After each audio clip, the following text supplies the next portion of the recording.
Catch बसला हातात. कसं असं सूर्याने आता सांगितलं की त्याच्या हातात बॉल बसला, तर बरं झालं ते बसला,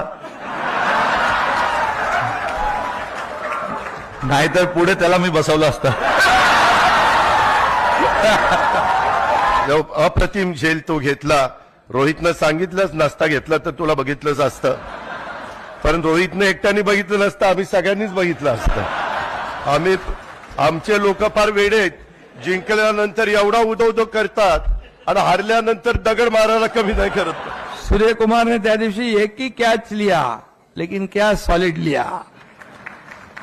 सूर्य कुमारच्या त्या कॅचची आठवण आली की डेव्हिड मिलर रात्री झोपेत सुद्धा उठत असेल घाबरून. तो कॅच तर आपण कोणी विसरूच शकत नाही आणि ते देखील मनात हेच म्हणत असतील की बरं झाला कॅच माझ्या हातामध्ये आला. पण असा हा काही योगायोग नव्हता, तो तुमचं श्रम होतं, तुमची प्रॅक्टिस होती.